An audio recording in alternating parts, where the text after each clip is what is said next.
What? But, I don't know. So, aside from the tiny problem that is to not have a watch, we should be fine, no? We have the link, what is it? Pinned. We have also the new category set up. So, we here we are. I mean, well, let me do this. I guess yeah, I will probably need to set up a new bot or something like that. I don't know. I guess if Stream Elements 1 decided to really die, I can't in any way avoid it from dying, I will guess. But I mean,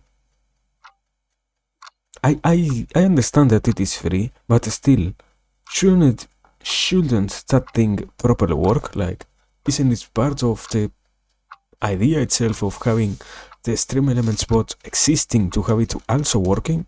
What is the point behind it not even trying to work, man? I don't know, I don't know. But anyways, aside from that, here we are, another beautiful night without any other real problem. I mean, well, no, yeah. We have we have another beautiful problem at hand, and that is in this beautiful occasion that I also lost my mouse. Ah, I don't know how is it that I can somehow kill mouses so fast, but yeah, I lost another mouse. Yeah, I guess at this point I really end up needing to utilize Sammy. I mean, it isn't that I was avoiding it. It is rather that I wasn't really trying to learn anything about it because I still had stream elements and so on and so forth. But if this, as it, yeah, as you say, it really seems that it is dying. So I guess I will have to change it. I will have to, in this case, move to Sammy. I hope it isn't. If I'm not wrong, it is only a bot or something like that. If I am not wrong. So I will try to have it usable for the sake of. Okay, it was something like the redeem of going back into the guitar, and also the in this case replacing. Let's see, is it really dead? What the hell? I don't know. Also replacing the bot of stream elements overall. So yeah, I don't know. I don't really know. Aside from that, here we are. Another beautiful night, another beautiful occasion, another beautiful moment to learn, to engage, to absorb knowledge. In this case, incredibly, we are going to try and completely watch a lesson, a lecture, instead of parting it halfway, as I tend to do because I didn't ever realize that I tend to make them twice as long or more than what they really are. So they end up really taking 2 hours or so to go over every single one of those lectures.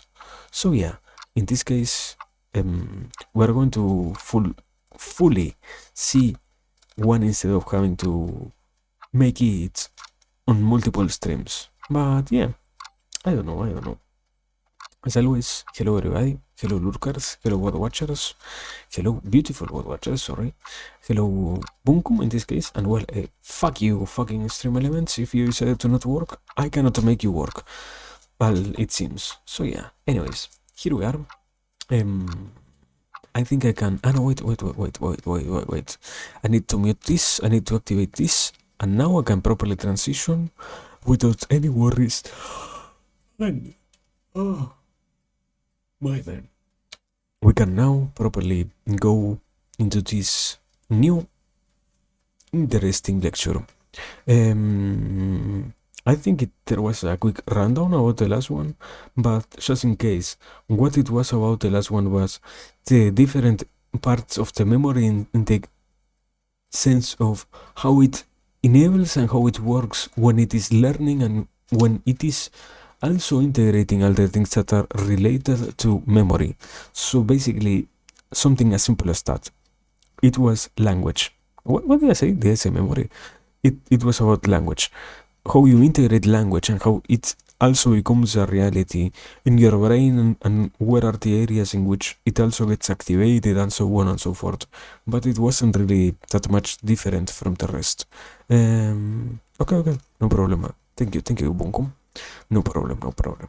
Now, I think, yeah, in this one I got kind of spoiled a little bit because I was trying to set it up and I forgot to properly not watch more than what was needed. So I ended up observing that this one in particular might as well be truly promising because this one is about thinking. So yeah, we're going to find out what is that lies behind the doors of this new dungeon, that is lecture 13, Introduction to Psychology. And without further ado, let us play this. I think, no? In a way, I would say most of this course up until today, or maybe the memory lecture, was about how brilliant the human mind and brain is. How the visual system is so brilliant, nobody can make a machine that sees so well. Or we didn't talk too much about physical action, but how we move in the world, how we act upon the world. There's no robot that can compete with you.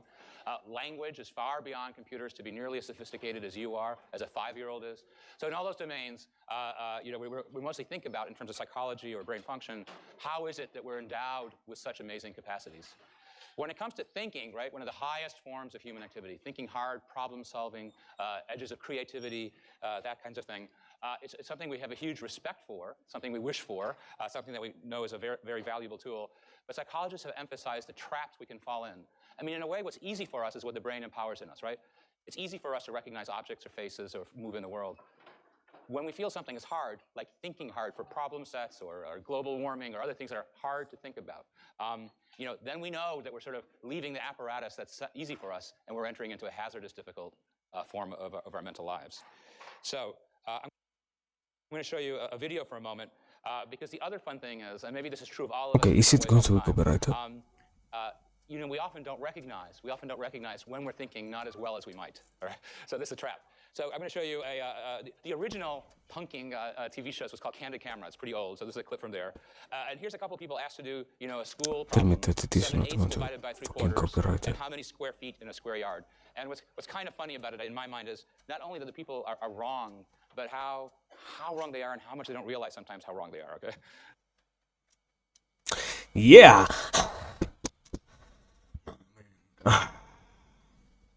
Fucking go. Anyways. How much I love this. I guess, yeah. So far what really seems interesting is the concept of how in different ways the body in general and what is considered the human existence itself ends up being so incredibly deepful, as it has so many different capacities and so many different knowledges about all the other things that are related to life itself, that you can find it to be almost one of the most not well, but rather complexly enough systems put together so that you could spend decades trying to analyze it and still not make sense out of the tiniest of the parts if you were somehow unable to truly make sense out of it. Welcome, Rosman. Welcome. Nice to see you, my man. So yeah, in this case, we can properly say that probably the mind is still even more interesting, and in a sense,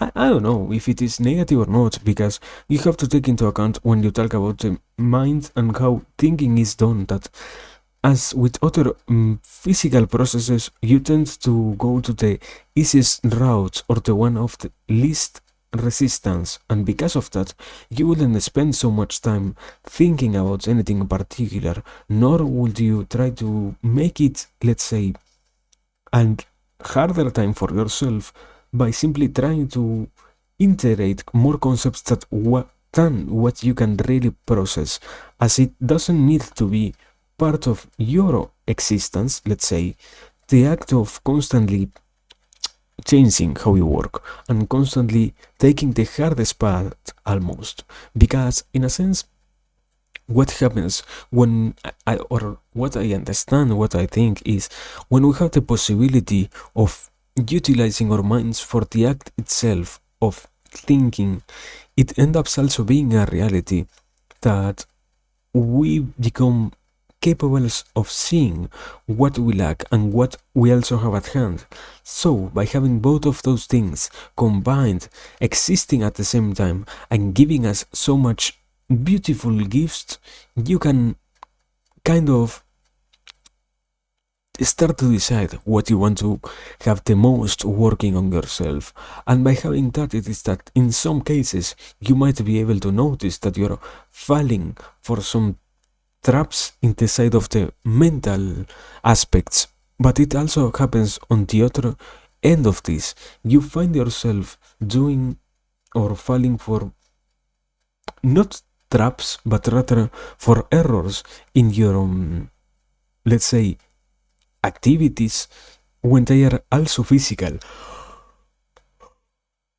As I will say probably that as we tend to go for what we feel is the easiest thing always, and we also have to, for the sake of having an easier existence, believe that what is happening isn't really that complicated. Because of those both reasons, we end up trying to combine, let's say, what exists and what might exist in a not complex is not a word, intertwined manner, that is, for the sake of having it completely integrated in case of something new needing to be added. And because of that, you cannot really have something so deeply intertwined or something that will take you, let's say, decades to unravel if it was needed for you, for example, to integrate a completely new concept out of nowhere. And in those cases, it also happens that for that same reason, not simply you, literally everybody takes the easiest route on the path of learning almost anything.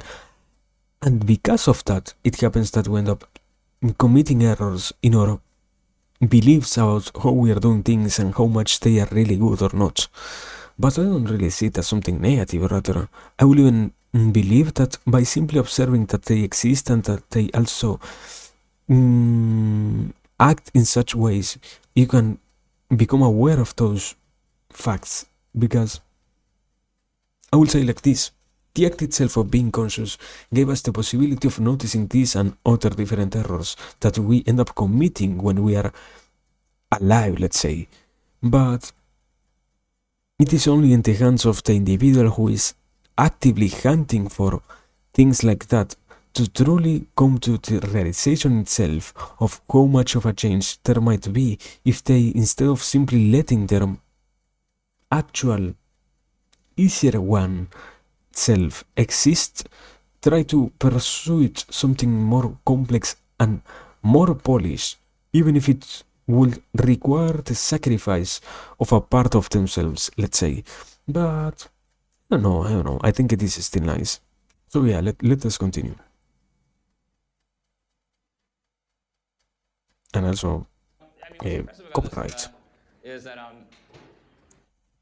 only are the people wrong, but they don't say like I forget. They just start to give answers that and throwing out numbers. And so how different are all of us in that? So some of these again are on the internet, and this is an MIT audience, which is about the hardest audience to pull this off. And at Stanford, I can pull this off much better. Okay, so all right, so some of these won't go as easily as they might for other typical audiences. But here we go. Two train stations are 100 miles apart. At 2 p.m. one Saturday afternoon, the two trains start towards each other, one from each station. One travels at 60 miles an hour, the other 40 miles an hour. Just as the train pulls out of their stations, a bird springs into the air in front of the first train and flies ahead to the front of the second. When the bird reaches the second, turns back without losing any speed and flies directly toward the first step. Doesn't this remind you of all the high school physics problems you had? Where's the frictionless pulley, right? The bird continues to fly back and forth between the trains at 80 miles an hour. How many miles will the bird have flown before the trains meet? Okay, it's a little bit of a trick because the answer's told you directly, pretty much. So 100 80. miles apart, how long will it take for the trains to reach each other? If one's 60 miles an hour, one's 40 miles an hour. Hour? So how many miles an hour does the bird fly? Okay. Easier than you'd think, okay? All right. So those are the kinds of ones that just show that people kind of get themselves into their thinking cap, and it's a trick, right? So, okay, here we go. Here's I need somebody who's willing to, after chair, just call out words. What? Thank you very much. Okay, here we go. In English, many words are pronounced somewhat differently depending on the way they're spelled, but here we go. Can you give me a synonym for people or family? A word that people would always often say for that. I'll give you one. Folk. Okay. Okay. Now I know this is a history quiz, but I'll help you. All right. And I wouldn't know the answer to this necessarily. Can you give me the name of an American president at the time of the Mexican War? And I'll give you a hint. It rhymes with folk. Folk. All right. Everybody can help. All right. Everybody help. 1, 2, 3. Can you give me the name of the word that means egg white? Ah. Okay. No. Is the yolk the egg white? All right. All right. I know it's pretty hilarious course. Thank you. This is an example of what people call functional fixedness. Your mind is going a certain way, right? And you're on a certain pace, and all of a sudden when you need to put the mental brake on, your habit of thought takes you a slightly wrong direction on a very superficial test. Thank you very much. Okay. Well, I mean, this was also shown before. It happens that most of the times we end up getting ourselves mixed with what is being presented, as it happens that our mind tends to also integrate different memories for the sake of not being so deeply lost in what is happening and what might be happening, let's say, for the sake of an easier navigation on reality itself, as it also represents the reality of not really spending our energies on trying to, at the very least, trying to not get lost at what is that we should be doing. In that same sense, it also takes into account the biggest sketch that is painted instead of the minor details. As it works like that, the memory itself, I mean, is it really something negative to say or hard to get that your memory simply tries to stay alive? As simple as that, to stay alive, my man. And because it wants to stay alive, it also does its best, or the best that it can, to simply try and somehow give itself the chance of somehow not spending so much more energy than what is really needed on something that might as well not really have that much of a necessity over overspending. Being kind of redundant there, but yes. So yeah, I don't know. I think that we can simply continue. I think so far there isn't that much to really address here. Aside from that, no? Did I miss anything? Yeah. I think no. I think. Is an experiment. About in 10 minutes, only about 39% of people solve this. You go into a room like this. The strings are too far apart. You have stuff around here, and your job is to tie the strings together. What do? Standing on the chair is an interesting one. Let's pretend it doesn't work. It would get you up, but they'd be far apart still. It could. Let's pretend it doesn't. You'd have to be there to be convinced, right? You know what I mean? It depends on the angles of it. Let's pretend. Sorry? Okay, so you're the one of the 39%. Yeah, so the idea is if you tie, for example, the pliers onto this thing and get it swinging, you could catch it, right? Okay, so why don't people come up with that answer very easily? Because what are pliers for? Pliering, right? They're not for swinging ropes, right? So again, the word they use is functional fixedness. You know what a plier is for? It doesn't seem like a good candidate to do this job, okay? Here's another one. You walk into a room, and there's a door that's closed behind you, and you see these things on a table, and you're asked, could you support this candle on the door?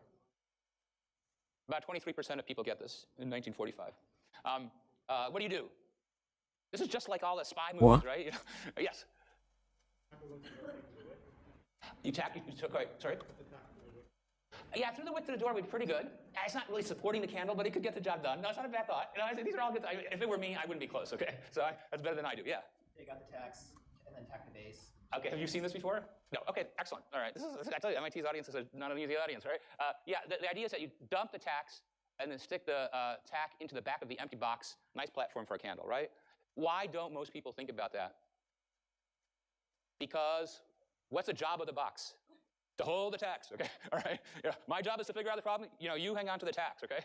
So, and in fact, if they do the same experiment, but just put the tacks next to the box, a lot of people get it right away, okay? Because now the box, it's yearning to support something, okay? It no longer has a job. It's an unemployed box that you can stick onto the door and support this. But your mind just gets stuck with thinking the box is a holder. It's not a platform. This is the original. You've seen this so many times by now. This is the original thinking outside of the box, right? Where you're supposed to connect the dots with 4 straight lines without lifting a pencil.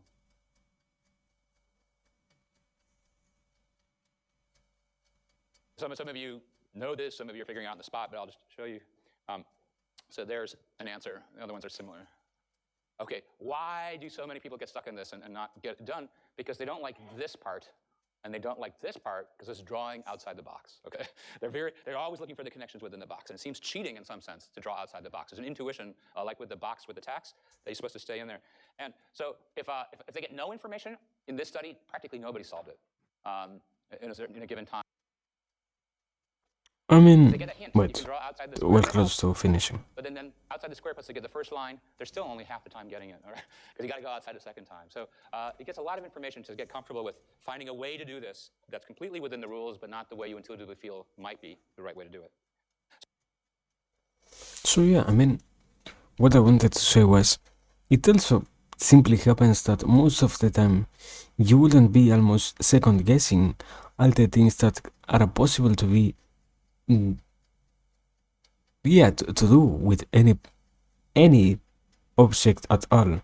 You will simply observe that object, and as long as you can extract one meaning, you will believe that it is this meaning. You wouldn't utilize more than what is really needed of your mental energy over necessarily worrying about the different uses that any particular object might have, and how it can probably be used on something different and what not. You will simply go for the easiest response, and you will simply make it be that as long as it is possible to be sustained, you don't have to change anything at all from that reality itself. On one hand. On the other, it also happens, I will say, that because we decided to not compromise ourselves with in a particularly hard decision like this one, you also have to deal with the consequences of observing that the world itself in which you live is so much more, let's say, close than what it really needed to be, and not because you had a necessity for it being close from the outside, but rather just because you almost saw it happen like that, and you throwed the coin and tried to see how it went. If it went fine, no problem. If it goes badly, you have to assume more responsibility in some cases than what you might be ready to deal with. But why would you believe that at any given point in time you will have to deal with something like that in your life if you have so far never encountered such type of problems? I mean, the only good side of this is if you out of nowhere are capable of coming up with such a revolutionizing solution, it means that you always had that spark of creativity burning inside of you, so that you could make things, or completely new things, out of what is already existing, let's say. And yeah, I will probably also add that by noticing the different yeah, I don't know if it is really that negative or if I am simply making it sound negative, but I think by simply noticing how many different uses something might have, you might as well be overloading your brain with unnecessary information, as you really don't need to take into consideration all the different ways in which you can utilize a tag or a box of matches or a candle or whatever. You will simply have it existing, and if it is needed, you will start at that point to observe how it might be now change the different usage that it had before into something that fits your actual problem and the actual narrative that needs to get solved, let's say. But yeah, I don't know. I don't think that it is really negative at all. I would rather say the happiness that gets brought up by having the possibility of deploying of what was before completely unknown rubbish or completely incomprehensible rubbish might as well make you happier than to simply decide to not even pay attention to what was happening before. So yeah, I don't know. I don't know. I will say it is a 50-50 situation in those cases. You either lose a little bit of yourself, or not yourself, of your mental sanity, I will say, by over preoccupying yourself with different meanings, or you will simply live and see if at any point any problem it arises, you will deal with it. If you don't have the tools to be prepared to deal with it, you will struggle more than what as well might be needed. But it simply is the poisons that we choose, I would say. Let's end it there. So those are all examples of functional fixedness, where you have a certain belief about what's going on, and it's hard to overcome that to solve a problem in a novel way. Another thing that people think about is the way to overcome some of these problems of thinking about problems is different representations that let you take a different look at a problem to be solved. So picture a large piece of paper, 1/100 of an inch thick. Now in your imagination, fold it once, so you have 2 layers. Continue to fold it on itself 50 times. It's true that it's impossible to fold it in place such a piece of paper 50 times, but for the sake of problem imagining that you can, about how thick would the 50 times folded paper be? And everybody's first intuition is, well, how thick can a piece of paper be? Of course, this is a hypothetical problem, not an actual paper problem, right? But if you do the math, it's big, okay? Okay, all right. So here's another one, which I mean, here's one morning exactly at sunrise. A Buddhist monk began to climb a tall mountain. A narrow path no more than a foot or two wide spiraled around the mountain to a glittering temple at the summit. The monk ascended at various rates of speed, stopping many times along the way to rest and eat dried fruit he carried with him. He reached the temple shortly before sunset. After several days of fasting and meditation, he began his journey back along the same path, starting at sunrise and again walking at variable speeds with many pauses along the way. His average speed descending was, of course, greater than his average climbing speed. Show that there's a spot along the path that the monk will occupy on both trips at precisely the same time of day.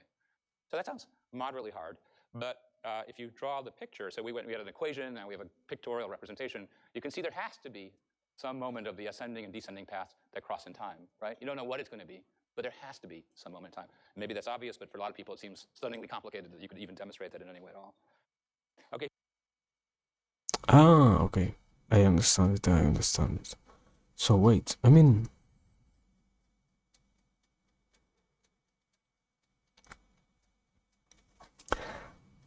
all of these different ideas hold behind them the knowledge also about you needing almost to sacrifice, not to sacrifice what? Is it really a sacrifice? I don't know. I don't think it really is simply a sacrifice. It just happens that you need to see and you need to utilize your mind for the sake of seeing how it applies to everything else. And if in the chance itself of trying to make sense of or out of the rest of the world, you fail to make any particular thing more meaningful than what it could have been, it in those moments end up being that you also have to deal with the consequence of your action, in the sense of what you have done wasn't properly a good representation of the world, nor a correct understanding about the things that exist in front of you. Because of that, it also happens that I would say like this.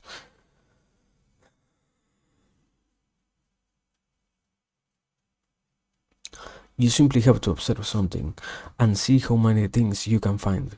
But by doing so, you also renegade from the simple answer that the object itself might give at first glance, as almost any, I don't know if any, the most of the objects that we observe through our life, based on the previous context that we carry by having existed for 10 years or so, already try to feed you how they might be utilized and how they might fit into any particular thing. So, trying to change and trying to make more things apparent than what they really need to be gives you the response and shows you that most of the time, even if things somehow feel like they are completely unusable on anything else, in those occasions you can truly say, yeah, this was in particular the way in which I could have utilized this new thing, or in which I am already utilizing that. So yeah, I don't know. I wouldn't say that there is anything bad in particular about this. I mean, it is simply a sacrifice, and if you were to take it, you will lose the capacity of sometimes seeing the world as something so pure, but you end up, on the other hand, the gift of observing different usages of things that didn't have them before. And I am missing something here. Let me see. I think there was Buddhist monk. Okay, picture. Well, I mean, yeah, that is the other thing also. Sadly, you don't have such an easy time picturing things that come completely outside of the realm of your imagination. For example, I mean, can you really picture how much of a distance there is between the sun and the earth? Can you really somehow picture that? Because I think it was like no, I am not even going to lie. I know there are many earths of distance between the sun and our world, and already something like that might as well make no sense because you don't even have the capacity of measuring how much a single earth is wide, long, round, occupying on space, however it is. So it already represents almost something impossible for anybody to envision. And by having to take such impossible feats, you might as well not gain anything from that, as you also have to come into acceptance that those are not things meant for you to understand. I would guess probably another different race, more evolved race of, I would not even say humans, probably not humans at that point. A more evolved race will be capable of picturing things like this as easily as they can speak like we're doing right now. But at this point in time, it is literally impossible to do so. So yeah, I don't know. I guess it gets easy to say, haha, I got you, when you simply are using the advantage of brain fuzzy cannot make a wordy thing senseful. So yeah, I don't know. Let us simply continue. It's obvious, but for a lot of people, it seems stunningly complicated that you could even demonstrate that in any way at all. Okay, here's what you could think about the tumor all at once. Destroy the with a patient who has a okay, here's what you could think about. Suppose your doctor faced with a patient who has a malignant tumor in his stomach. It's impossible to operate on the tumor, but unless the tumor is destroyed, the patient will die. There's a kind of ray that can be used to destroy the tumor. If the rays reach the tumor all at once with sufficiently high intensity, the tumor will be destroyed. Unfortunately, at this high intensity, the healthy tissue that the rays pass through will also be destroyed. At lower intensity, the rays are harmless to healthy tissue, but they don't affect the tumor either. What type of procedure might be used to destroy the tumor with the rays and at the same time avoid destroying the healthy tissue? Now, if you know the answer to this, don't jump right up and give other people a few moments to puzzle. About 10% of people solve this in a small unit of time before the internet. And so what's the answer, though, for those of you? Yeah, I see some hands, I think. Go ahead. Do you want to say? No, that can be on the spot, sir.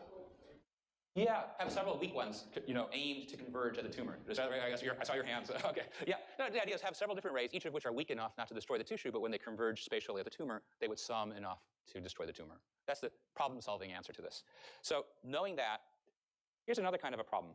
A dictator ruled a small country from a fortress. The fortress was situated in the middle of the country, and many roads radiated outward from it like spokes in a wheel. A great general vowed to capture the fortress and free the country of the dictator.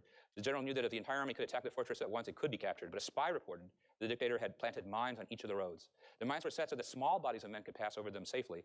The dictator needed to be able to move troops and workers about. However, any large force would detonate the mines. Not only would this blow up the road, but the dictator would destroy many villages in retaliation. A full-scale direct attack on the fortress seemed impossible. Does this problem remind you of the other problem? I mean, back to back like this? Okay. He divided his army up into small groups. Now they're small enough per path into the castle, and they converge on the castle like the X-rays converged on the tumor, right? So this is reasoning by analogy. Here's a problem-solving approach. Divide your resources spatially, have them meet at the same time, and converge in a way that's effective. So what you might call the deep structure of the problem is the same, with the surface story being different. One is tumors and treatments. There's a strict analogy. Capturing the castle is like destroying the tumor. The fortress is like the tumor that you want to get to. The army is like the rays, and the general is like the doctor. So if we just back to back like this, where I just said, here's a problem. And here's a problem just like that. Everybody says, well, send the troops on the different paths and have them converge at the same time, right? If you don't say that, though, if you don't tell people this is the same, use the same rule, if you don't tell people that, only about a third come up with it spontaneously. If you just make a little bit of an effort not to make it completely obvious that it's the same problem, you just wait a little bit. So, so the surface differences, the war story versus the medical story, will mostly throw people from recognizing the analogies. People recognize surface analogies all the time. If we have war in the Middle East now, from the US perspective, there's analogies to Vietnam, a war and a war. But other kinds of analogies across situation, people have a hard time mapping if the surfaces look different. And here's an example where Okay, here. they told people, they give people Well, two well, bombs no. of a certain kind. And then they told them, then they said it's part of the experiment, and here's a classroom demonstration. If it's immediate, they sort of get it.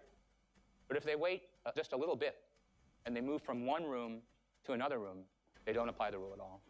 So it's very tricky, right? We would like to think, well, gee, we know all kinds of things about the world that we can bring in a mental toolkit to solve problems, all kinds of ideas.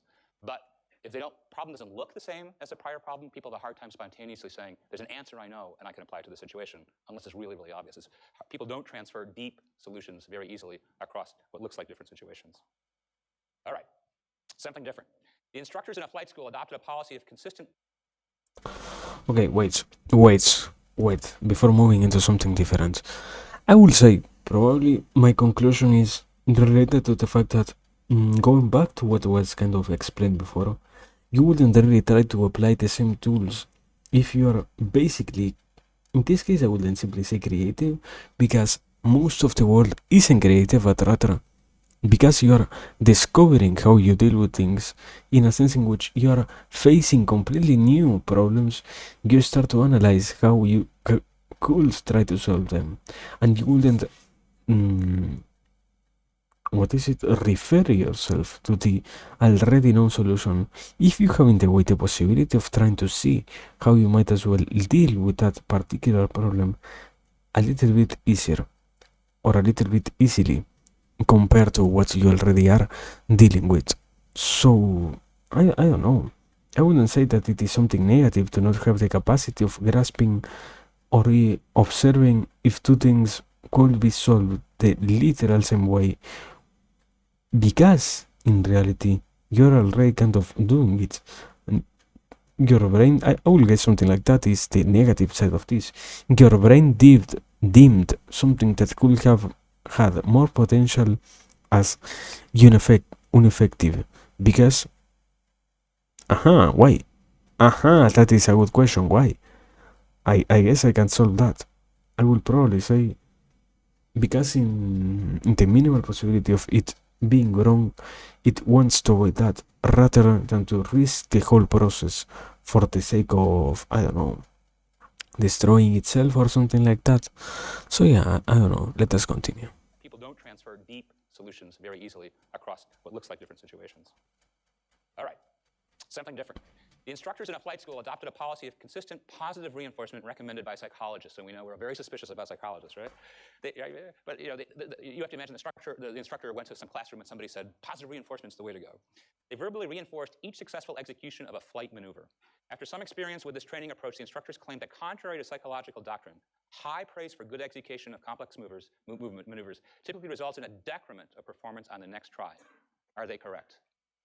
So you understand, you have to have in your mind all the military movies where there's a really tough sergeant, right? Training, the one who yells at you to make you succeed, right? But for half the movie, you don't know if the sergeant will break you or make you into a better woman or better man, right? Okay, so he's barking orders, and some psychologist says, well, you should really think about saying nice things to these people, because that's encouraging. All right, okay. Somebody does a flight maneuver and does a really good job, and he goes, that's awesome! And then the person goes up and does worse, and he goes, you're all terrible, right? Okay, so what's happening?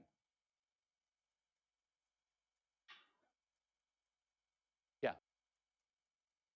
Okay, I think I can try to give an explanation. You don't have such an easy time dealing with positive things because, let's say like this, positive things are differently wired than if something is presented to you as a problem or as a threat. If it were, on the other hand, to be simply placed in front of you as something that you could gain something from, in those moments, you end up also observing, let's say, that most of the things that you do don't really have that much of a negative take on them. And when you can, I would probably say something like, when you can integrate both sides, the one who is truly caring for your own existence, and the other one that is not constantly, but rather when you need it, incapable of truly picking apart and almost destroying everything that you have created, or every single part of the thing that you are trying to analyze. When you have those both things coexisting on yourself, you will have and you will find yourself living almost a different life, as it means that you are no more somebody who is, I don't think if it is negative, but just in case, somebody who is going soullessly into the abyss that represents the overconfidence that gives you, in this case, the boost of morale and morale, how do I say that? Morale? And also makes you believe that you are somehow invincible, when in reality there are few animals more invincible for ships than, I don't know, what I have right now. I don't know. But well, let us continue. I am literally having visions at this point, so let us continue. Unless that person typically does really well, doing really well one time is indicative of doing really well the next time. It's even worse than that, right? So all of us have a range of performance. We know that. If you do sports, if you do research, if you do anything, you know, some days we're at our average, some days we're not so good, some days we go, wow, that was pretty good, okay? We all have a range of performance. That's possible. Our average performance, our best days, our worst days. So you just went up and you did an awesome flight maneuver. Is that your average one, or is that a peak example? It's a peak example. Statistically, what's the likelihood of your next one going to be? Better or worse? Worse. All right? You can't always be at your best, because you'd sort of go into infinite excellence, right? You have a range of performance, right? I mean, you know, imagine a good bat. In NBA, what's a really good 30 points? Really good, right? If a person, that's the average, though, of the best players. They don't go out and go, I got 30 tonight, and tomorrow I'll get 32, and by the end of the season, I have like 180 points every game, right? Okay? All right? Even if you're on the Miami Heat, you have to, you know, do a good job, right? So, do you understand? So here's another example. Parents of very famous, successful kids, are they mostly super famous and super successful? Or do we mostly read about them and go, whoa, that's a tough deal what happened there? What's your impression? Let's ask this question. And if you're facing these burdens, if your parent wins a Nobel Prize, what's the odds that you win a Nobel Prize? Small. And they go, oh, the underachieving kid, you know, all the pressure from the parent to do really well with a Nobel laureate as your parent. Well, maybe your parent's berating you from kindergarten on, saying, if you don't, you know, eat your peas and carrots, you won't win a Nobel Prize like I. That's a possibility. We can't rule it out. But if somebody in your family wins a Nobel Prize, what's the odds that other people in your family will win that? Yeah, so we call that regression to the mean, okay? If you have an outstanding example, a person who wins a Nobel Prize, everybody around them is not likely to win it, okay? If you have an outstanding day at what you do, like a really good day, the next day is likely to be worse. Just statistically. So what's happening with this flight instructor? This is a very powerful and important idea that intuitively often, what's happening with a flight instructor? Of course, the guy does awesome. He's going to do worse the next time every single time, practically, statistically. So we can think about this, regression to the mean. Here's a standard distribution, bell-shaped curve, right? Here's the mean of whatever you do, how well you shoot baskets, how well you study for a test, how well you wrote a paper, how well you helped a friend who needed consoling. You pick your thing, okay? Some days you do a medium job, you're average. Some days you really impress yourself with how you did. And some days, you're pretty shocked at what miserable day you had, right? Does that make sense? So if you had an awesome outing, by average, the next outing is going to be less good. Regression to the mean. Okay, I do not really see it as something negative. I rather will address it as simply a consequence of existing in a world in which things tend to not be incredibly incremental, or not incredibly, simply incremental. If you were to have the best day, you would almost never have again the best day too, let's say, because you already are, by saying that you have the best day, also giving off the, I don't know if it is a vibe, if it is a knowledge, what or how to categorize that, but you are accepting that what you have experienced is the best day in your life. Therefore, everything else needs to compete to equal or to try at the very least and match those vibes. I don't know, my man. I wouldn't say that it is in any way negative to deal with things like that. Rather, it simply shows that we are almost behind on a schedule if we see that we are truly somehow fitting everything in place, because in reality itself is also random, and if we can observe that sometimes we might have a complete law and others we might as well feel like we're the kings of the world, if we lose things like that since we are born for the sake of creating new ideas, like for example, as much as you work for it, you can get that particular thing without proper education about what it means to put the work towards any particular goal. Without those things, you don't have that chance at surviving in a world in which others already have integrated not only that, but the side of, let's say, you, not you, they noticing that you are slacking on any way. So yeah, I don't know. It is still crazy to believe that somehow you can try to take take advantage of those errors, I will say. But I don't know. I don't know. I don't think they are that negative. Rather, they simply exist as a consequence of our own being itself. You need, in some cases, to boost your own existence for the sake of not getting in negative spirals of depression or something like that, on one hand. On the other, you also have to find yourself dealing with completely not only new environments, but I would even argue,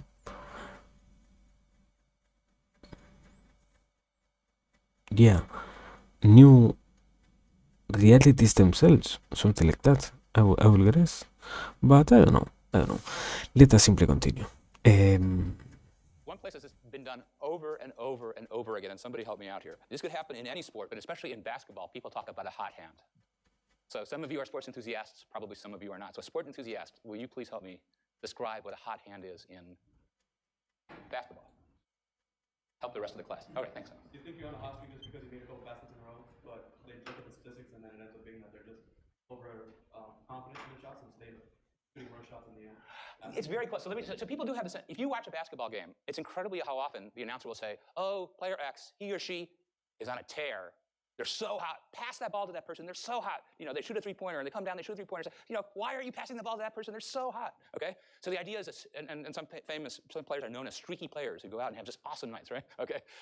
You hear this in the sports all the time. I can't tell you the end of a close March Madness game. They're always saying, "Pass it to this guy because this guy is, you know, is on a streak in this game," right? And so they can do the statistic. How would you do the statistic to know whether streaks exist? You know, right? Sometimes you do 2 baskets in a row or 5, or you miss 5 in a row. There are runs like heads and tails. But the question we're asking is, if you made a shot, does that increase in any short run the probability that you'll make the next shot, right? That would be the streak. That would be the hot shooter. So you can go do statistics. And they did it, psychologists have done it on many teams and many leagues. They did every single shot of a Cornell basketball team the entire season, but they've done it on many other teams. There is no such thing as a hot streak. There is no such thing as a hot streak. Of course, you have small runs where people have a lot of good shots. Another day they'll have a lot of bad shots, but the probability of making any one shot is no higher or lower given the probability that you made the prior shot. They're completely independent, and nobody can find statistical support for any kind of streaks in sports, except, of course, you have huge distribution, so sometimes the person will have an exceptionally good or bad night. So this is kind of like that, and you will get this. Suppose that you have a... Okay, let's say like this. I don't know in which moment I sped up this. No, I didn't do it. What the fuck? I don't know. I am barely clinging to reality, my man. I will say something on the lines of probably what happens is you also have to deal with the fact that you need to believe that you're doing good. You cannot destroy yourself and punish all your behaviors for the sake of being completely grounded in reality. If you didn't give yourself boost of moral like these ones, of believing that out of nowhere you did great or that you did bad or similar, you will never have the chance of getting farther than others because you wouldn't believe that what you did before was, for example, probably something that was already meaningful enough in that time. And now that you are even probably needing to change it, you have to deal with another new consequence, and that is to observe how that new completely out of nowhere consequence is capable or not of altering the rest of your existence. So yeah, I don't know. It seems like what I said before. It ends up not restoring, removing more rewards than what end up being necessary to be removed from the hands of those who are putting so much effort into anything, to say and to throw them into the fire of, you know, this thing that you're doing is simply like this and you cannot change it. If you believe that what you're doing is beautiful, as long as it doesn't really harm any single human aside from you, sometimes even aside from you, if it doesn't harm anybody, you are fine, my man. So yeah, continue. Normal penny with a head and a tail, you toss it 6 times. Which of these outcomes is most likely? All the same. But Can't tell. why? You're absolutely right. Okay. But why do people tend not to like A? Mostly, who haven't studied probability much. They don't like A. Why don't they like A? Most people, most of the time, as a random thing. Yeah. It doesn't look random, man, right? There's some A can't be random, right? But we know that we have short runs of anything, right? And each of these are independent outcomes. So that's exactly what you got. Okay, we did this example before, but just there are 30 people in the group. You get the month and date of each person's birthday. What is the approximate probability that 2 people have the exact same birthday? And most people say, oh, I haven't met that many people at my birthday, not that high, but it's actually 70%, right? Because it's any 2 in the group. It's not you, it's any 2 in the group, and that increases it to 70%. All right, here's one we haven't done. Imagine a college in which the average height of men is 175 centimeters. You randomly measure the height of 3 men. Which of these 2 outcomes is more likely? And I'm going to let you think about this for a moment. John at 178, Mike at 170, and Bob at 176, or John at 177, Mike at 177, and Bob at 177. Which is more likely? Or can't tell? Both. I heard a B. Is it obvious? Okay, let me tell you, it's the same concept we've been talking about distributions and means. So, here's the average, which you are given as 175. So, these guys are closer to the average. Height is distributed in a normalized way. So here's the 3 people with who are red dots, the equal heights, 177, 177, 177. Here are the heights of the blue. There's more people in this part of the distribution, so it's actually more likely to get this than this, about 40% more likely. Because you're sampling from closer to the mean, and there are more people near the mean. Does that make sense? Okay? But people don't like that. Overwhelmingly, if you ask people, they like the top answer because it just doesn't feel right to get 3 people of equal height in a random way. And you can say, what do you mean it doesn't feel right? We can do the math, or we can show you the picture, and we can all agree, I think, that that's correct, okay? What do you mean it doesn't feel right? And that's what people mean by the difference between algorithms and heuristics. This is work from Kahneman and Tversky that won a Nobel Prize for Danny Kahneman. Tversky passed away, which is that humans could figure out many things algorithmically. You can do the probability, but it's an intuition for many, many, many people, even educated people who know a lot about probability. There's an intuition that we have about things, heuristics, a feeling we have about things. Like, the odds of this are almost nil, okay? And we go by that feeling instead of by being the rational analyst that we might be. I mean, also it is part of the existence itself of a human being that you cannot completely integrate only something like rationality or emotions. If you were to be disbalanced with your life, you could trigger something like that, but it still requires some other external forces that cannot be created by your own life, let's say. And yeah, I don't know. I will say, it had the possibility of not being so negative. I don't see where is it truly necessary to be so aggressive about, wow, you're so wrong sometimes. Everybody's wrong, my man. I will say, even more taking into consideration that in some cases we like to see patterns, in others we hate to find them. because it also means that those patterns might as well be present on other previously ignored concepts or previously ignored things that happened before in general, or whatever it is that they were. So yeah, I don't know. Crazy. Let us simply continue. Here's one, you'll get this one, I think. A nearby town is served by 2 hospitals. About 45 babies are born each day in the larger, about 15 in the smaller. Approximately half of the babies are boys. However, the exact percentage varies day to day of boys and girls. Some days it's higher than 50%, some days lower. For a period of a year, both the larger and the smaller hospital recorded the number of days on which more than 60% of the babies were boys. So a disproportionate number were boys. Which hospital do you think recorded more such days?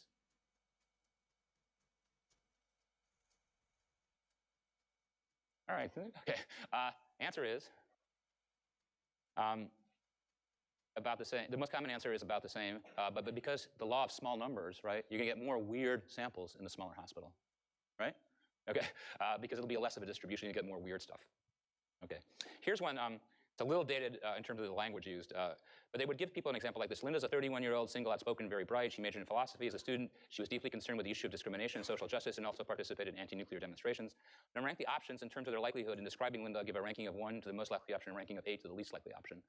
So, people go through this, and I mean, you're just making up stuff. Having said this, I think people go around all the time having impressions of people in their head. What do they really like? What are they really about? But they do this kinds of thing. And here's the interesting element to the result. People, on average, are more likely to endorse the statement, Linda's a bank teller and active in the feminist movement, than Linda's a bank teller. Now, why logically is that a bad idea? As you're guessing about Linda and what she might do. Why is it logically a bad idea to pick H more than F? Yeah. Right. Yeah. It's just logically, heuristically, algorithmically, right? Sorry. It's more likely you'd be correct saying she's a bank teller. She's a bank teller and she's active. But why do you think more people pick this one? It's your intuition. It's just like people think, well, it's this person who might be like this, okay? So they go for the bigger description. And not just unsuspecting undergraduates, but also first-year grad students in stats courses and also doctoral students in decision science programs at business school, okay? It's not, with more training, you can avert these errors, but everybody has it in them pretty easily to be seduced by intuitive heuristics of reasoning rather than algorithmic analyses. Availability is kind of fun, so this is a slow one, but anyway. There's more. This example is a little work for an example. But anyway, some experts studied the frequency of appearance of various letters in the English language. They studied a typical passage in English and recorded the relative frequency with which various letters of the alphabet appear in the first and the third positions of words. For example, in the word language, L appears in the first position and N appears in the third. In this study, words with less than 3 letters were not examined. Consider the letter K. Do you think that the K is more likely to appear in the first position or the third position? Now estimate the ratio for the number of times it appears in the first versus the third. So it could be even, 1 to 1. It could be more often in the third position, like 1 to 2, or it could be twice as often in the first position. Any feelings? Okay, just for fun. Who thinks K appears more often in the first word than the third? Just for fun. Help me out here. Hands up. If you have to pick one or the other, you have to pick one. All right, how many people like in the third position? You're okay. All right. Anyway, so here's what happens mostly. Not your estimate, but the estimate of the students in larger samples, 2 to 1, they like K in the first position. It's really 1 to 2 in the dictionary. Why do you think on average people tend to go for K in the first position? So now we need somebody who's willing to say something, give some answers out there. Yeah? Because it's easier to think of words that start with K than it is. Yes. All right, so help me out here. Let's do this for 1 second, okay? Somebody call it a K word, any word. Night. Okay, another word. Kind. Another word. Kangaroo. Excellent. Okay, very good. Okay, quick. A K in the third position. Okay, you guys are okay. I should have done it differently. All right.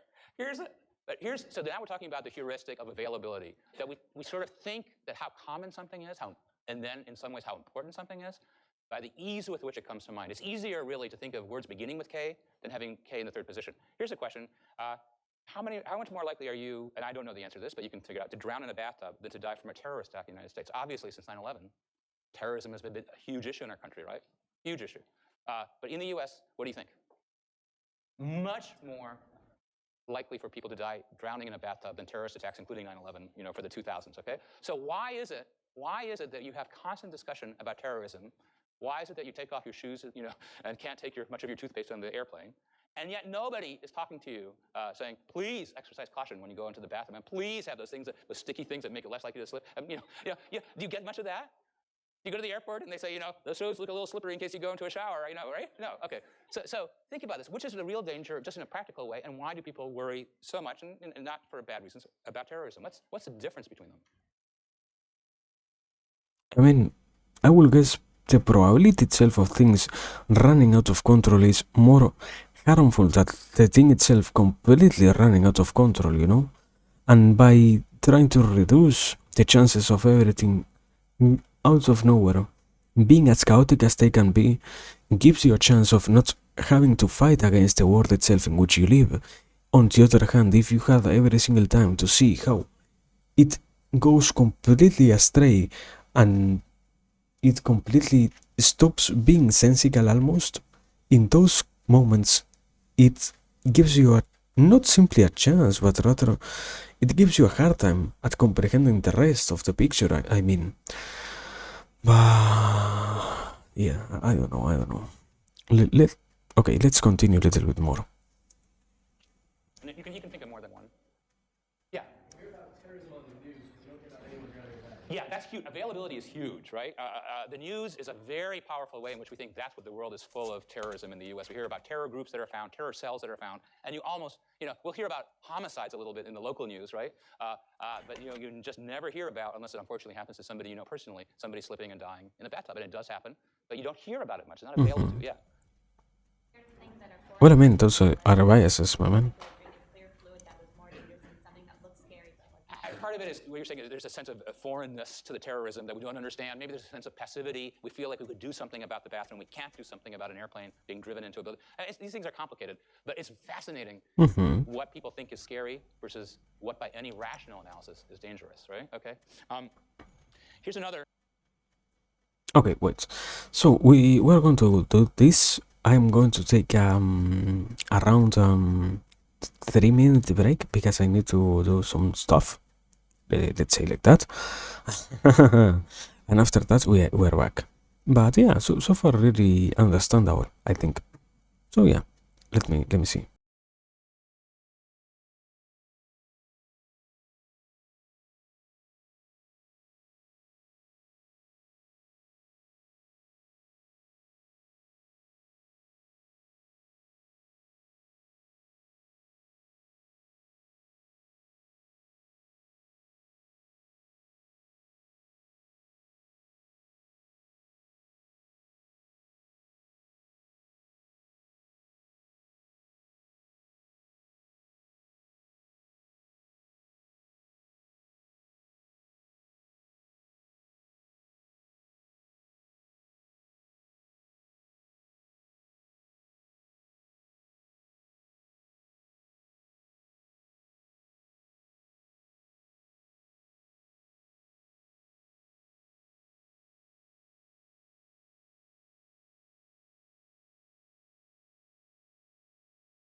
That was longer than expected. And that was because I fell asleep. Man. Oh man. What a completely crazy coincidence, I guess. Ah, man. I I guess it is finally catching up to me. The reality of the eterness of my existence. But no, we have to finish this. So we have first something to deal with. Let us deal with that first and foremost. And I mean, I don't know, man. At least I was able to take some break from there. So yeah, we are better than if we didn't take any break at all. I don't know. Let us get back to this. Oh man, oh, sleeping. What a beautiful thing. Ah,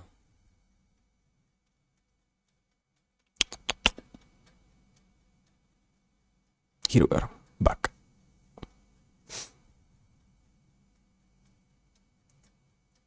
Kind of way that people easily struggle with numbers and thinking about what's dangerous and not. So imagine you're a physician and you're presented with this information, and let's hypothesize that it's true. They say, somebody comes in with dizziness and they say, I'm worried about a brain tumor. They go to your neurologist. And the neurologist, well, here we have some statistics over the last few years, whether somebody turned out to have a brain tumor or not, present or absent, and whether they were dizzy or not, present or absent. So you can make it 2 by 2 cell, right? About, they had a tumor and they reported dizziness. They reported dizziness, but it turns out they had the tumor and so on, right? So here's the question for you. Is being dizzy something to worry about in terms of having a tumor? I will guess. Okay, finally getting back into this. I guess when things seem correlated, we draw conclusions that they might be correlated when in reality we have literally no proper proof about those concepts, no? In this case, we don't really know if what is presented as a coincidence or as a real,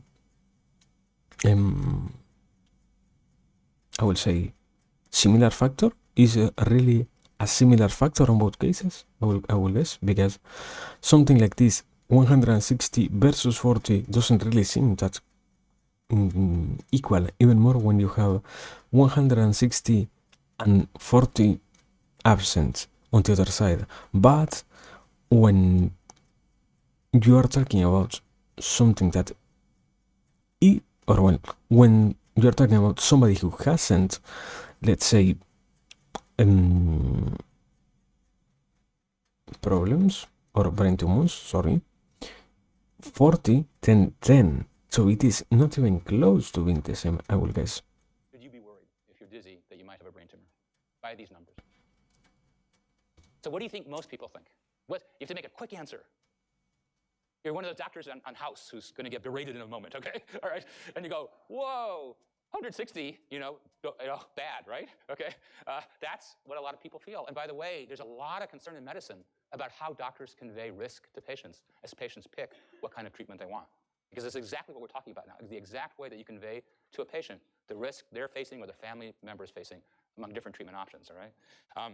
So is dizziness associated with a brain tumor? And the answer is no, because if you do the probabilities, right? So the probability of tumor community is 4 to 1. So it's here's whether you have a tumor, brain tumor, and it's 1 out of 4 and it's 1 out of 4. The odds are identical, but you're impressed by this absolute big number. Intuitively, almost everybody is, almost all the time. Mm-hmm. I mean, it makes sense that we will get lost. It goes back to what was being said before. You don't really have an easy time envisioning numbers. You have an easier time envisioning other stuff that has a less abstract way to be represented in reality. While if you have to deal with things that are literally out of your knowledge, you are now entering in a realm in which everything needs to be put in contrast with one another, and it never is easy. It would be amazing if it were easy, and if it were easier, more more than anything else, but it isn't, and it doesn't even get easier, no matter what you try to do. So it represents by both sides a harder, a harder concept to grasp. And because it is harder, you can't properly grasp what is it that they are trying to convey. As I mean, in this case, probably it also enters into the equation the side of because we are humans, we end up not wanting to ask for help, and because we also don't like to ask for help, we believe that sometimes it isn't really necessary for us to try and get outsiders' information, let's say. As I don't think that it simply happens. It might change our vision, but simply we do not want to be more of a lower than what we really need to be. So, yeah, I don't know.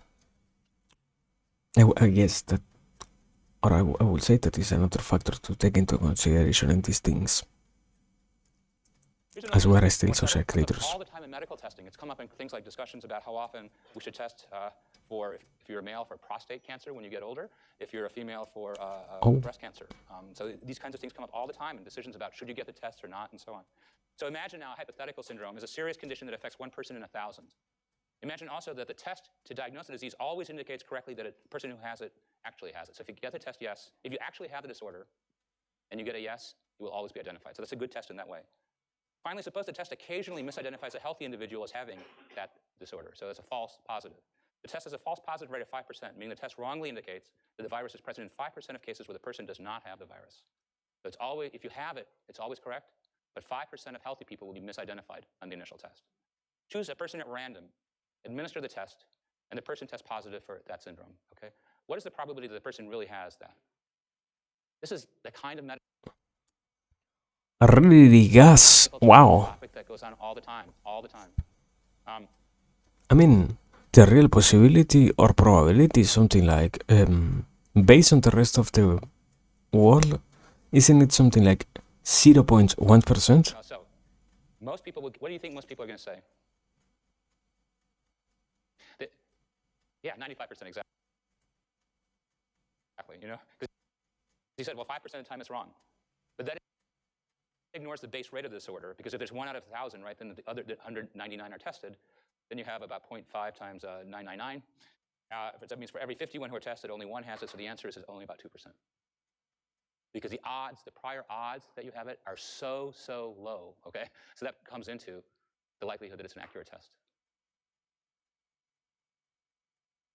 What? And the false positive rate. So again, people's intuition, they hear this, their intuition is it's a 95% probability that the person has a disorder. It's really only about 2% given the low known base rate.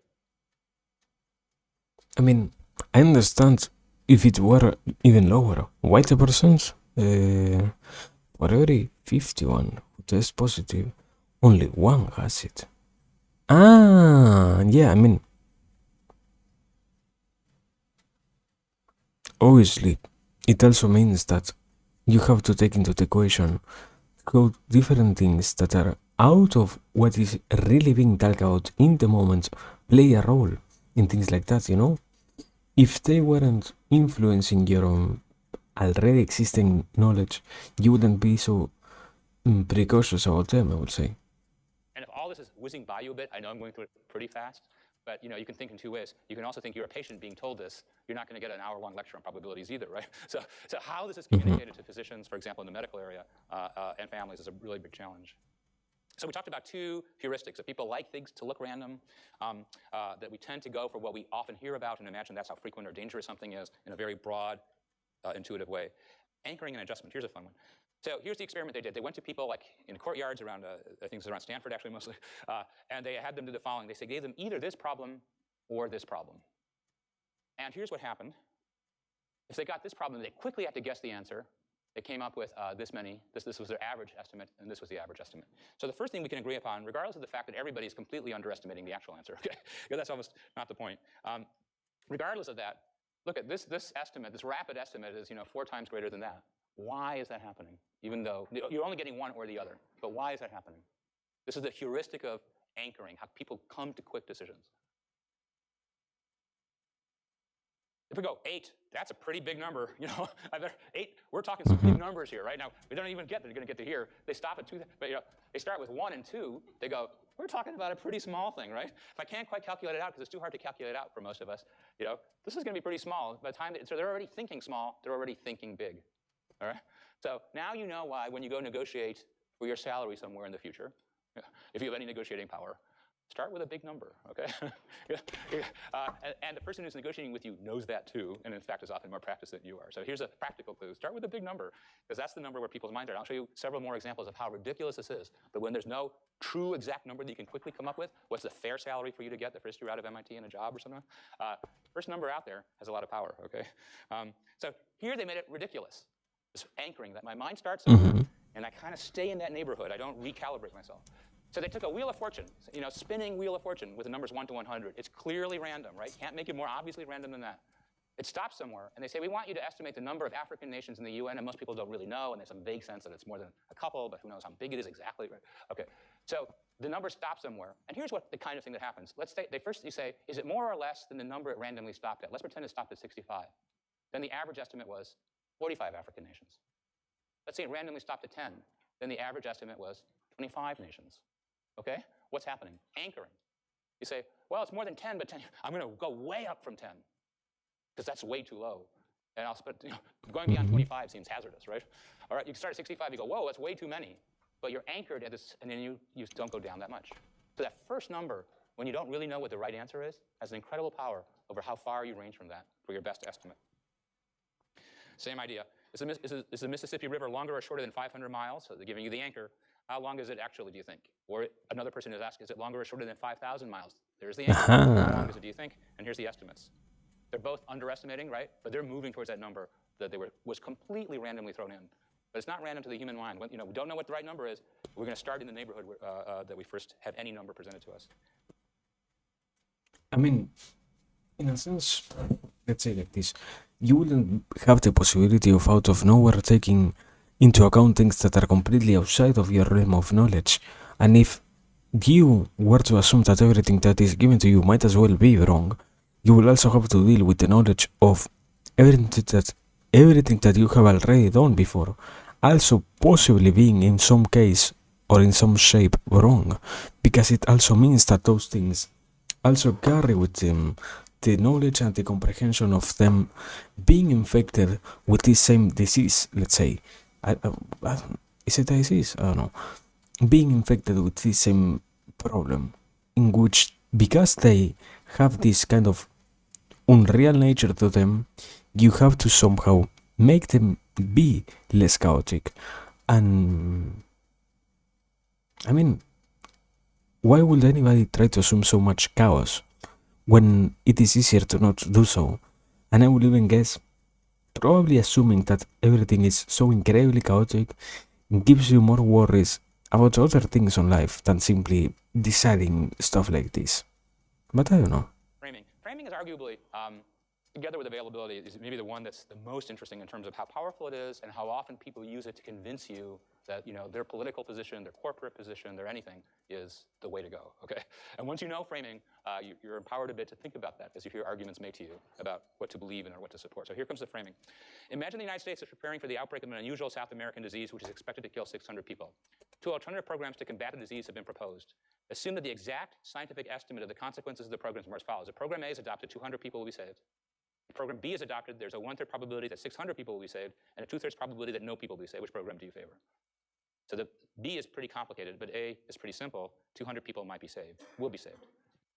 So here's the exact same scenario by lives and deaths given to a second group of research participants. If Program A is adopted, 400 people will die. Do you see that A is adopted, 200 people are saved, equals 400 people will die? Do you see that? Okay, it's the same thing. There's 600. Okay, you're really saying the same outcome. But that numerical identity is treated by humans as incredibly different information on which to base your decision. And here's what happens. If people are given this scenario, which is explained in terms of lives saved, 200 lives saved out of 600, 3/4 of the time they pick it. If people are given this scenario, 3/4 of the time they don't pick it. It's the exact same choice. But to be human is to gravitate towards something where you save lives and avoid something where you lose lives. okay? Even though numerically it's the exact same outcome. But people radically switch which one they think is the correct one by the framing of it, by simply the way it's described in its most simple sense. So does that make sense? I mean, it's very powerful when people present to you stuff. How do they present it? Lives saved, lives lost. Jobs made, jobs lost. Whatever you want. Money made, money lost, right? We don't treat them as two bits of information that are equal. We should. That's the algorithm. Out of 600 people, 200 people make it, right? But that's not how we psychologically interpret it. We go tremendously by we're drawn, any answer that uses the word saves, a positive thing. And we're averse from any answer that talks about bad things. Many people will die, even though they're identical in the consequence of life and death. Is that? I will guess. I will guess something like, I don't know if really ethics play a role in this. I would more like argue in the sense of, because you're giving numbers, you see that in reality you might as well gamble more, because you don't really have the possibility of understanding how much one tier or two tiers represent compared to simply taking action in the face of simply going for 200 completely insured against 400 completely lost, let's say, no matter what you do. While on the other hand, I would say almost catering to the addicting side of every human. Imagine that you have the possibility of saving every single human life. It is a 1 in a billion chance. Why wouldn't you take it? Why would you even more not take it? Is even if it were to not or even more if it were to not cost you anything at all. Why would you not take it? Huh? You never know if you are not going to discover things like that, you know? And by those same principles, you end up finding out that so many things are, in that sense, similar that it gets incredibly crazy to see that. So yeah, I don't know. I will say it doesn't simply have to deal with, wow, you're human, and because you're human, you want to save humans. Wow. Very powerful. I don't know. Here's another version of it now, moving to money, and it gives you another feeling of this. So you could think about the top one. Would you rather have a sure game of $75? Somebody says, I'll give you $75 right now. Or you can have a lottery where you have a 75% chance of winning $100, so that's even more, or a 25% chance of winning nothing at all. Another group of people get this question. We're going to take from you $75. Okay, it's a rough experiment to sign up for. Or a lottery, you can be in a lottery with 75% chance of losing 120, which is even a worse loss, right? And 25% chance of losing nothing at all. So these are meant to be kind of symmetric stories, but one is expressed all in terms of gains and one all in terms of losses. And when people are thinking about gains, they're risk averse. I'm not going to give up what's in my hands, right? So 84% of the time, they take that. Even though this is sort of formally similar, because it's a loss, now when it's losses, people are risk-taking. Humans are very asymmetric. If things are expressed in gains, we're risk-averse. Let's do the safe thing. I'm going to hang on to what's already in my grasp. If it's terms of loss, it's like, let's bet the house, let's do any crazy wild thing, because losses are so bad that I'll take any chance to avoid a loss. Even though rationally, the choices should be about the same if we were machines making choices, okay? Very big difference. I mean, when I first heard about these things, I was stunned because it's huge. I mean, everything that we vote for, everything that we support, every decision we make about careers and all the kind of policies that we are for or against are always being expressed to us in a framework like this. Things that we can gain or lose in our own lives, in the world, in societies, and you spin around so easily by how they're framed. Although now you know something and you can think about that. Okay. I will formulate something like this. The response is also, you need to take into account that you can't go for losses.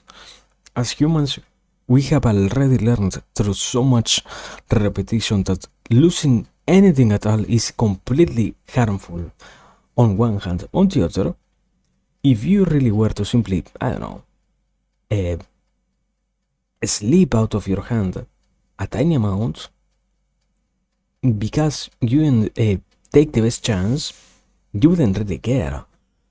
You would rather have a little bit less secured on your hand and not really pay that much attention to anything else, and not really feel worried about other things happening, you know? It is rather a consequence of our own actions in that sense that you don't really feel pressured in any way by what you are doing or not, is if it is that you are not doing anything in those senses, because they don't really have a necessity for you to be dealt with, let's say. But I don't know, I don't think they are really that much of we are over focusing in this case on money, for example. I don't know. Here's just two odds and ends things that I thought were kind of fun. Other things that people find kind of challenging to think their way through just because of the way our minds are constructed. So here's a problem. Jack is looking at Anne, but Anne is looking at George. Jack is married, but George is not. Here's your problem to think about. Is a married person looking at an unmarried person? I don't know. Yes, no, or cannot be determined.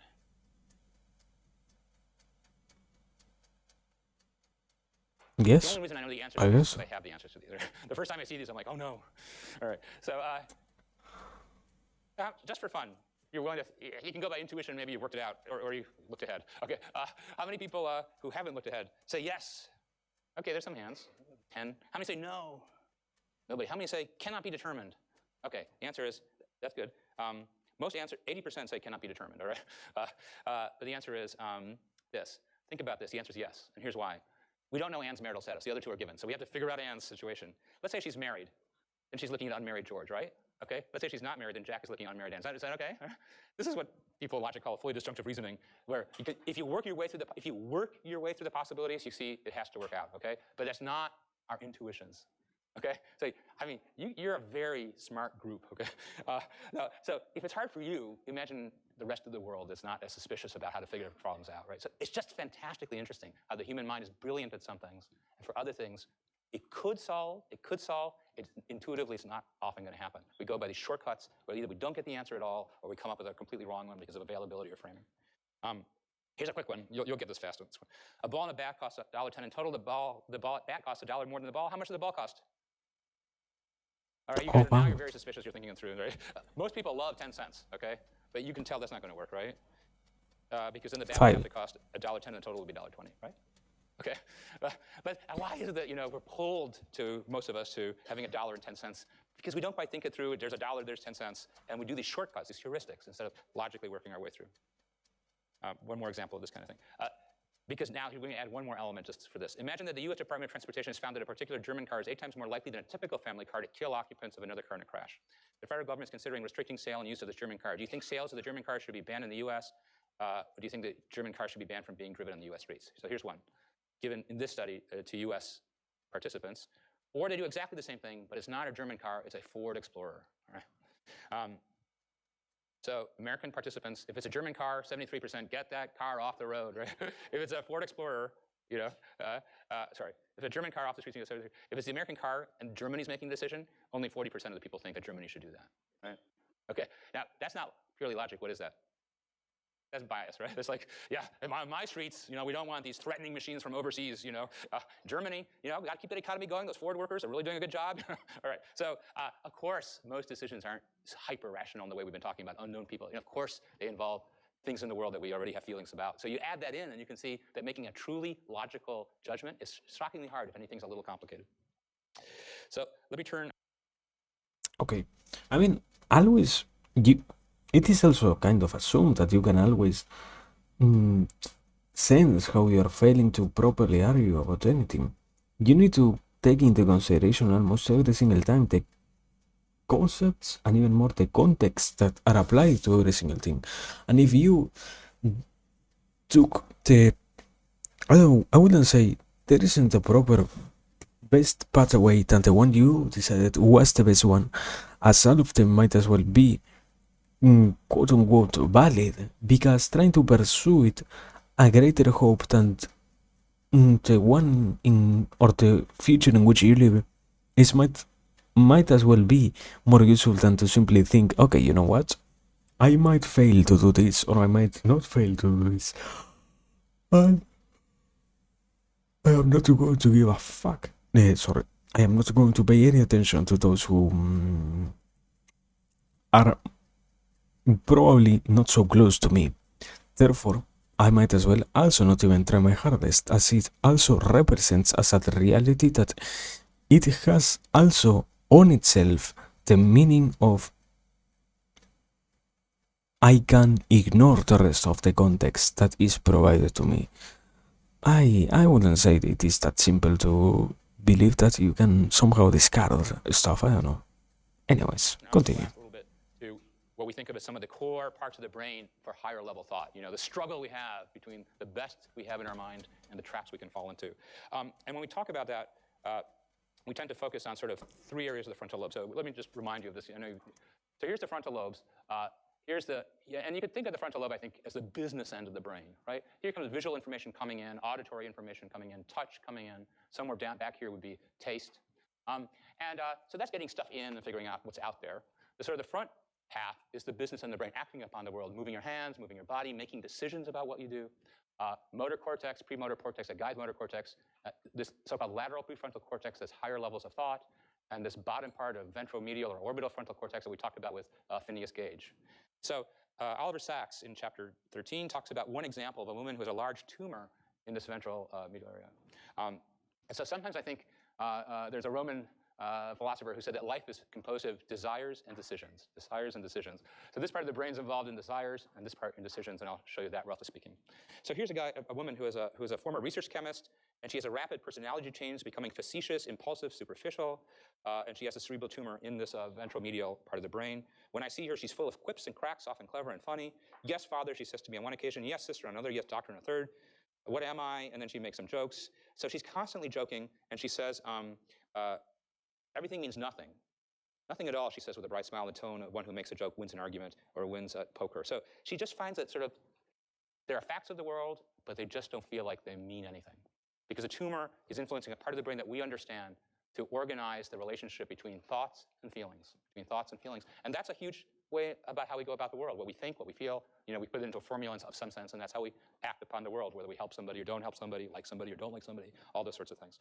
So, when we think about behavior, we normally think... Okay, no. I mean, yeah, in a sense, you can't avoid to almost distanciate yourself from stuff like that, Also, welcome, Bansu. welcome. Isn't it kinda late? What the fuck? Anyways, welcome. Sorry for that.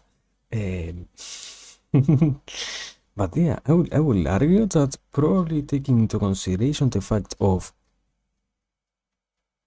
different diseases affecting the way in which we can perform, and so on and so forth, observing these things ends up being a necessary thing for properly understanding how to deal with them, and also why it will be necessary for us to have a more proper grasp about situations in which, even if there is nothing truly apparent, you will end up having problems existing, because I will say, even by simply comprehending the types of biases that were explained here, you can start to foresee in some ways how they could represent almost blockages in the mind itself, as they are part of more deeply embedded circuits in your brain that get replaced by easier ones to utilize, that end up robbing you of the possibility of properly extracting anything at all that you would have liked to have more of, instead of sacrificing, or not sacrificing, sorry, instead of choosing something simpler for the sake of not tiring yourself so much, my man. So yeah, I think that is understandable from that sense. When we think about behavior, we normally think of the challenge of getting it going. Like you get in your car and you turn it on, you accelerate from 0 to 60. But a really interesting thing about the human brain is that we have lots of habits, things we acquire about how to deal with the world. So just as big a problem for our brains is stopping a course of action that's no longer relevant, okay? So the frontal cortex both has a job of initiating things, but also stopping things. And you can see it in a couple of ways I'll show you. So here's an example of a patient with a frontal lobe injury. They're drawn this scratchily by a physician, and here's their exact copy. Do you see they can't stop? Okay. Here's, again, the model scratched out by the physician. Look at the patient. The patient can't stop. So the problem's not starting. The problem is stopping the mental operation once it's going and repeating, and it's hard to put on the mental brakes.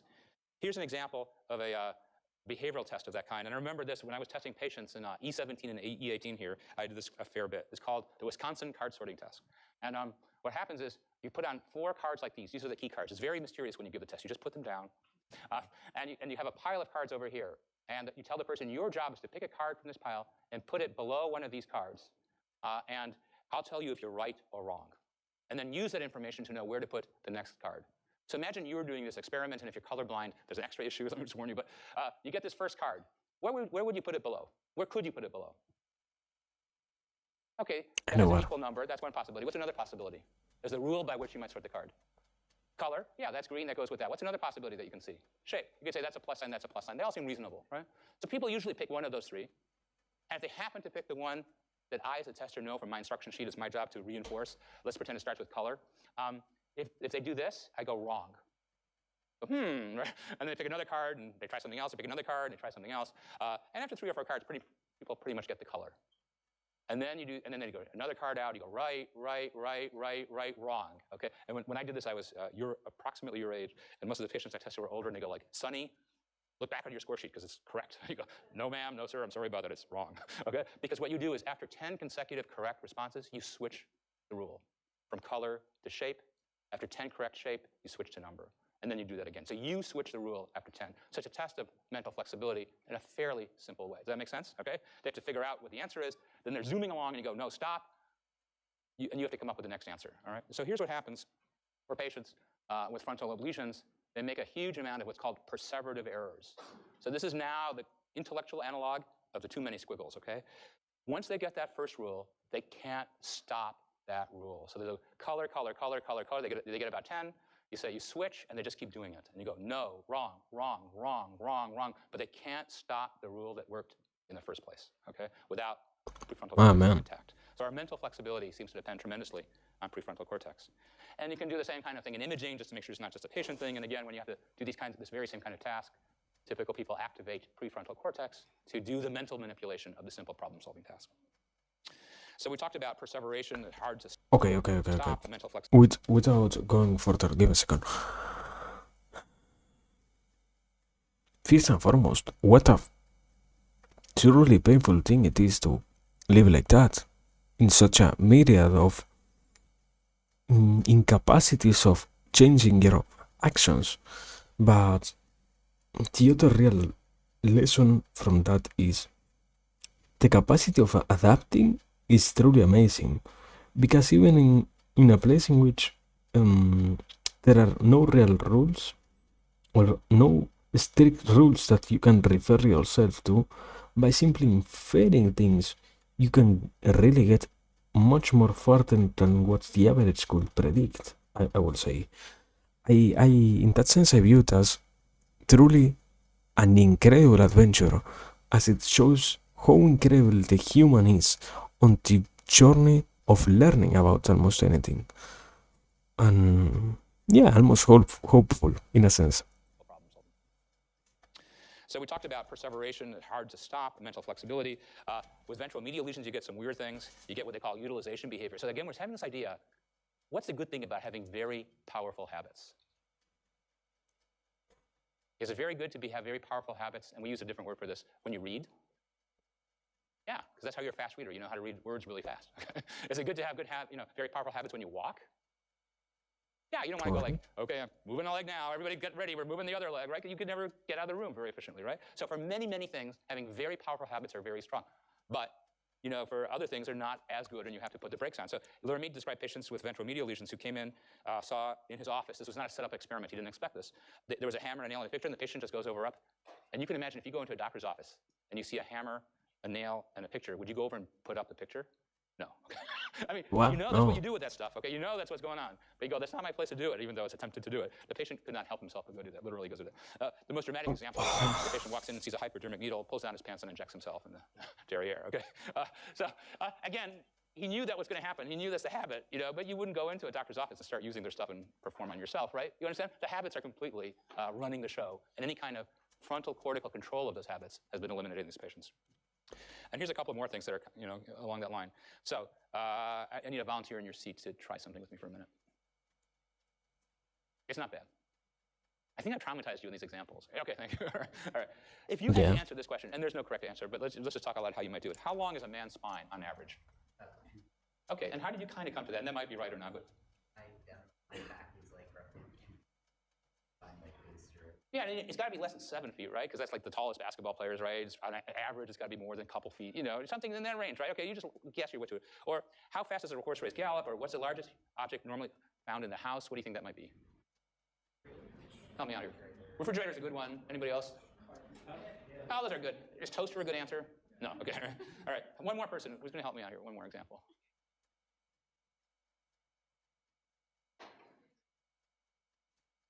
One more example. It's easy. Okay, thank you. All right. How many camels are there in the Netherlands? Now, nobody knows. But tell me your thought process roughly as you would come up with an estimate. Yeah, because are you going to figure there's a lot in the Netherlands? No, because there's no desert, right? You figure, where might you find a few? Well, I haven't been to Amsterdam for a while, so perhaps there's a few loping around in the canals. But some zoo, some kids petting thing, who knows, right? Okay, so yeah, 100 sounds good to me, right? Okay, but what frontal lobe patients will give, really bad answers, thousands or 0, right? Or 12 feet for a spinal quarter, just something they go like, where did you come up with that, right? They can do the Price is Right game with them. They'll come up with more ridiculous answers. Here's just the graph. These are bad answers for how much expensive something is, just unreasonable answers in these sort of open-ended questions. Or you can do more formal problems. This is the kind of problem, where you're given a puzzle like this, and your job is to move these into a target state. So to get over to here, right, you got to move the blue guy over here and whatever. Okay, in different number of moves. That's planning ahead and problem solving. Patients with frontal lobe lesions make many mistakes on these kinds of tasks. So the last thing I want to talk a little bit about Phineas Gage kind of lesions, and we'll get in a moment to. Okay, taking into account that this is the last topic, I will guess what I could try to add is something around the concept of how much an influence it ends up being, the different things that you know, and how incredibly almost damaging it is to realize that they can't be avoided in any way in particular. You might try your best to not get so influenced, but completely being devoid of any influence is by itself almost a fallacy, I will say. But yeah, I don't know. A comment about serial Let's see. cases, right? So Phineas Gage, we know, had this huge injury. We talked about him already in ventromedial prefrontal cortex. There's some other patients who have orbitofrontal lesions who've been studied, and let me tell you a little bit about what's known about them. And I can tell you this is the part of the brain that's been most implicated in psychopaths, some of whom turn out to be these serial killers. So one measure they've used in these experiments is galvanic skin response. That's the kind of stuff they use in polygraphs, lie detectors, that put them on your skin. And what they measure is responses that are related to sweat glands. So it's a measure of emotional reactivity, basically. Here's a really interesting thing. If we measure your galvanic skin response and we show you faces of people you know, family members, friends, and so on, versus people you don't know, you get a galvanic skin response for the people you know because they matter to you. It's an emotional response versus faces you don't know. Patients, you even get that kind of strikingly in several studies in patients with prosopagnosia. So we talked about those patients who can't recognize people by their faces, but something in them still recognizes who's familiar and who's not. So often they'll have even if they can't tell you, that's my mother, or that's my father, or that's my brother, the galvanic skin response has a pretty good response. All right? Okay, patients with orbitofrontal lesions are exactly the opposite. When they're shown pictures of family members and friends, they have no more of a response in the sweat glands and the autonomic nervous system than they do for absolute strangers. And you might intuitively imagine that it's pretty easy to lie and deceive your friends and family if they don't mean to you anything more than an absolute stranger. No galvanic response to emotional versus neutral pictures. And so these patients seem to have this disconnection between thought and emotion. They know who the person is, but they don't have an emotional response of any kind to that person. And here's one clever experiment that shows some of the consequence of that. So this is work from Damasio and his colleagues. So they took couple of these patients, there's not that many of them, and they put them into an experiment where you could pick from 2 decks. One deck has a low immediate reward, but positive long-term rewards. A little bit like studying a lot and hoping it all pays off, okay? Another one is high immediate rewards, but higher long-term losses, like not studying, has some unpleasant consequences, right? Okay, so 2 decks of cards, and you don't know this, but you just quickly discover that pile A, you get the occasional $50, but you often lose 100, all right? So a pile B, you get the thrill of the $100 loss, but you often lose 1,000. So they're kind of putting against each other the thrill of the $100 win versus the certain doom of the quick thrill pile. Okay, you get the quick thrill, but it will doom you. So what do typical people do? After a little while, they figure out, well, pile B is pretty fun when I get the 100, but it beats me up a lot in the long term, so they go for pile A. Well, orbital frontal patients don't. They go for that one-time thrill over any long-term consequence. As interesting as that, if you measure the galvanic skin response, you can, for control people, typical people, when they go for the risky pile, their heart is pounding, their hands are sweating, and they go, I'm going to take the walk on the wild side, back to the safe pile mostly, okay? No galvanic skin response for the patients with orbital frontal lesions, yeah. People get the lesions after reaching adulthood? So this is interesting. I'm going to come to this in a moment. Actually, literally, I'll tell you right now. Same pattern for people who have these injuries at 15 months or 3 months, as happens in adulthood. Okay, now we don't know if that's everybody, but these are patients who came forth with problems. Okay, so this is a little bit like we don't know. There's a lot of people with damage there who are not doing this, but these two patients who they studied had that, and they got in lots of trouble in school all the time. They did all the things you might imagine, a 3-year-old and for the rest of his life Phineas Gage would do. Okay, so that raises the question about whether the kinds of people who behave in this most disturbing psychopathic serial killer fashion have either an injury or something like that that makes them predisposed to being very inhumane in the way they think about people, right? And just in case you, as careful MIT scientists, worry about, well, maybe they're not having a GSR that works at all. What does that mean? If these patients who had the damage early in childhood. Okay, here. It is lacking, so I will talk about it here. The possibility of people also getting influenced by slowly changing their behaviors in the sense of which they slowly become more of not more, they become less capable of handling their, let's say, motor rewards in the sense of noticing that it is more necessary to go for low immediate rewards for the sake of high long-term rewards, as in some cases we can see it already existing nowadays. All of those things also might as well need to be considered, my man, and all of those things also play a huge role on what it is that they try to convey, let's say, because at the end of the day they are part of a humane side that exists on us. Like, maybe you don't even know if in reality you are somehow not losing more than what you really gain from deciding to, let's say, I don't know if it is a good conclusion or not, but something like, by sacrificing the possibility of not being so entertained every single time, you also need to be more entertained every single time to keep yourself entertained at the same amount as you learn that what was entertaining yesterday isn't as equally entertaining as today. And also it means that you, unless you replace that, you will have to face something completely different to get entertained now. So yeah, I don't know, it seems weird in that sense, but I will hope there is something not so dark behind this. I will hope, my man. You get a loud tone, a big boat horn, okay, like woo, okay? There's a galvanic skin response that looks pretty good. So it's not that their autonomic system won't respond to emotionally provocative things like a big sound. It just doesn't respond to emotionally provocative things like risk and people you should care about. So and I'll just end in this 1 minute. So this is an area where a guy named Kent Keel at University of New Mexico, you can go look this up, it's an amazing story. He drives around, he's very interested in these brain differences in psychopaths in prison. Many are in prison because they're scary people. So you can't get them out to do research very easily. So he has a truck with an MR scanner, and he drives from penitentiary to penitentiary and does brain scanning with these people. And it's getting, on average, some differences in this brain region. So I have a question for you, just for 1 minute. And also, do you think that should be introduced in a court case for a serial killer? If he gets up there and shows you brain pictures, should a jury hear about that, or should they not hear about that for somebody who's done an awful murder or an awful string of murders? Sorry? You say no, because what?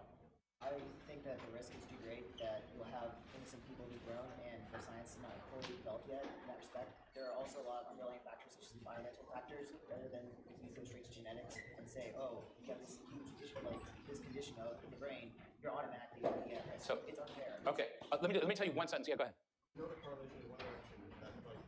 Yeah, we don't know, maybe, yeah. So these are good points. Let me just say, so here's where we stand now, because this will be your lives in the future in a lot of different ways, okay? Where we stand now is For the first time ever, brain imaging evidence was introduced in the court case about a year ago of a serial killer. They were only allowed to do it, court cases like this go through 2 phases. You see these in TV shows or movies. There's the initial trial, and if the person is found guilty, there's a second phase where they decide what the appropriate penalty is. The judge said it could only be reported in the penalty phase when people were thinking about what's the right punishment for a person, not before the conviction. And they said they couldn't show any color pictures of brain stuff because that would over-influence the jurors. And so you could only talk about the stuff. Because if you showed a brain picture, sort of like you said, it would look so scientific that they were afraid it would overwhelm the jurors' judgment. So this is all coming up about when the brain maybe do it in your lifetimes. Thanks.